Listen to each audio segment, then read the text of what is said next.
So I'm not all privy to all the legal stuff and legal talk and legal language. I know some of it, but a lot of it is just so convoluted, it just rambles around my head. However, I know desperation and I can smell it from a mile away.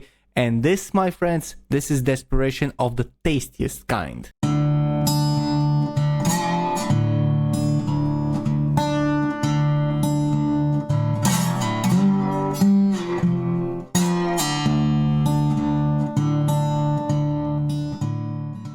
Good evening, ladies and gents. My name is Hills the Bearded Balkan Blabbermouth and I am DiscussThing. And today we have another juicy video about smashjt and Alyssa Mercante's lawsuit.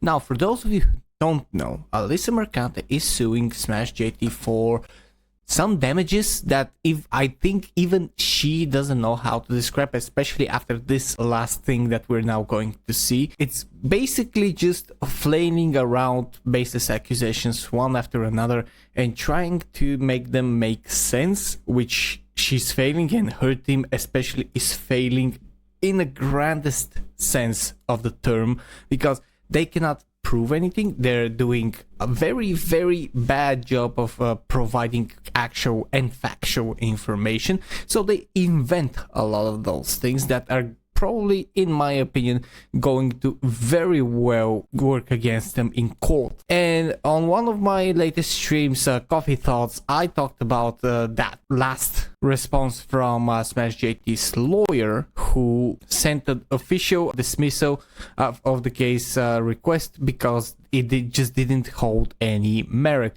And now it would seem something else has happened. Alyssa Mercante's team has responded. I don't know if that's procedural or standard, but they have responded and it is hilarious. So we go to smashjt's website, where of course he made an article about it. He's being very open about the whole thing. He's been posting a lot of things, and of course he's been doing videos and live streams, which I do urge you to go and see on both his channels. So this title is named Alyssa Mercante's lawyers respond flailing in desperation. Ron Coleman is owning the case as said here, and we read, it's official. Her legal team have just sent a response that makes absolutely no sense, filled with outright lies, incorrect assumptions, and a desperate attempt to keep this frivolous case afloat.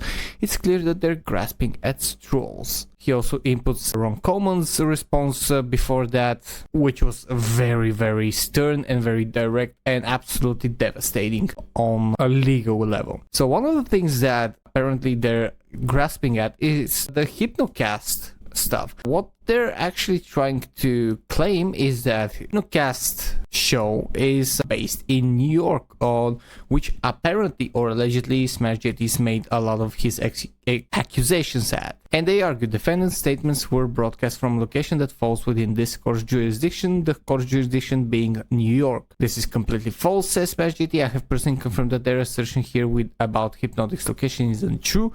Yet they have the audacity to put this misinformation in writing as if it's gospel truth. I don't know actually if there should be any penalty for presenting misinformation as a reason for the case to move forward, because if you present like untrue stuff, I think this should be also prosecutable, because you're basically trying to bamboozle judges into taking your case with a false pretense. This is wasting time, wasting money, and abuse of official governmental and legal power. Then we go to the false accusation of doxing, where he explains that Alyssa claims that he revealed her address, which I don't believe he did, and he says that it's another blatant lie.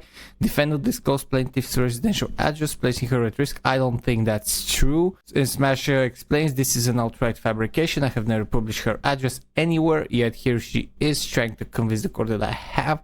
This is textbook bad faith legal maneuvering, an attempt to paint herself as a victim while disregarding the fact that, if I remember correctly, she was the one that was kind of doxing him, posting his full name, being, I think, at the same place that he was, and claiming that he was stalking her.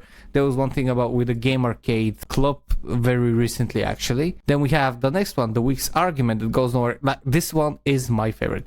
Their filing also tries to argue that because my website is hosted by Wix.com, which has an office in Manhattan, the court has jurisdiction. So if I go and write something hurtful, untrue, illegal, or something like absolutely defamatory about someone in, let's say, South Korea, because Google probably has a office there, so does that make me liable under that jurisdiction? Or if I buy something from Etsy or from Amazon, does that make me liable if something happens to the company there and I'm connected as a buyer? Like, this is absolutely insane level of coping and insane level of grasping straws that they're doing. Like, if a website has offices somewhere or even like base of operations, that does not mean that it's only based there.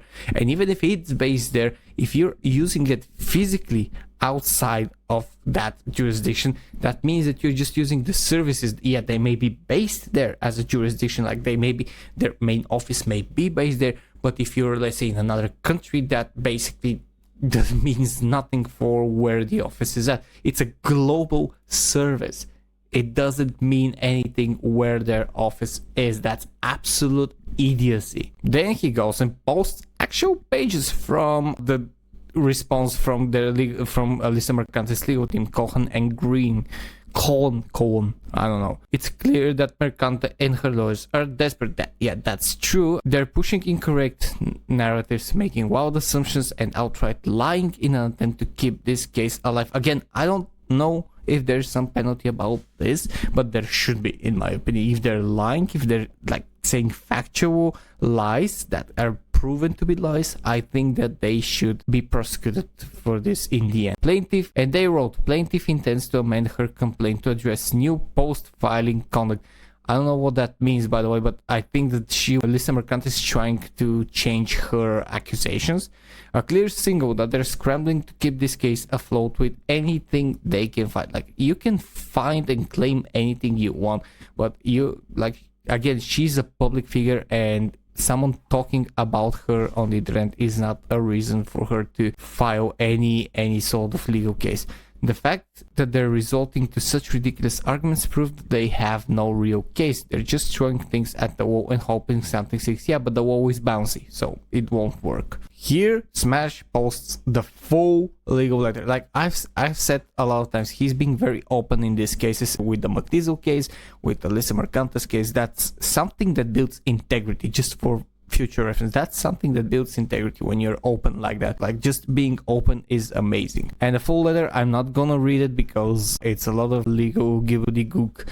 Although from what I read, it's written very plainly. It's written in a very weird format that I wouldn't expect that some respectable lawyer would actually write it like this. And while I'm doing this, I read here, while the use of the word whore as an instrument might be susceptible of many meanings, the same is not true of sucking dicks for money, which she has written on X, and she has posts that are saved and there's screenshots of it. So I don't know what they're doing. They're probably still trying to dismiss those claims that as untrue, even though there is factual evidence about all of this.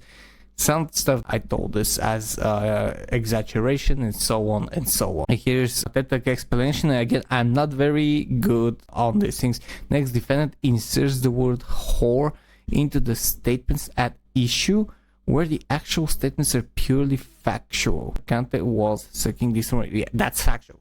Like, according to her words, it's factual because it's her words and they were never dismissed by her. And yeah, basically that's it for this article. I will be linking it down below. But yeah, I think one thing should be said. I think smashjt should probably reach out to a popcorn company and should get sponsored by them, because at this point a lot of people will need popcorn to watch the show and to watch it all burn down. In my view, absolutely human view of someone who is not a legal representative, doesn't have a lot of experience with such legal stuff, in my opinion, this thing is cooked. Like, her absolute case that she's trying to make is completely cooked. It shouldn't be possible for this case, not only for her to win, it shouldn't be able for her to continue, because no respectable judge, in my opinion, would see these things, would see the screenshots, will see what her lawyers are writing, and would say, okay, I think we have something here. No, there is nothing here. Like, she is on record.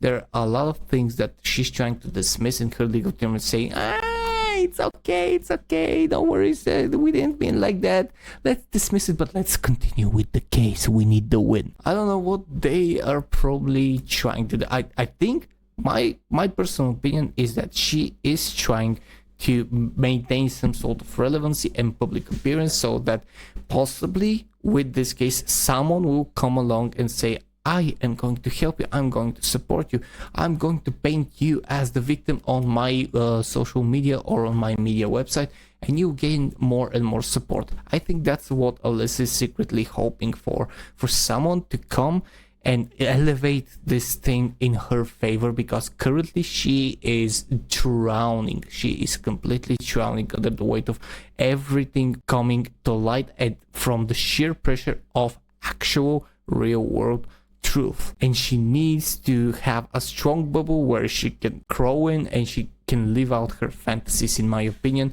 that she's going to win and possibly have someone backing her up, which is not going to happen, in my opinion. It's never ever going to happen again. She is going to lose if anything logical is supposed to happen, and she will crumble. Or in her case, she'll go after the next one. Maybe it's gonna be me. Anyways, this is all I have for this video today. Thank you for watching so far. If you enjoy my content, please click the like and subscribe button, press the join button, and become a part of the DiscussThing Guild. And if you enjoy helping homeless animals and animals in shelters, there's a Patreon link down in the description below, where I gather money to help those sweet little friends. Tell me your opinions down in the comments below. I will enjoy reading them, and tell me what you think about this situation. Thank you very much for watching. My name is Helso, this was DiscussThing, and I'll see you guys in the next video. Cheers and stay fresh.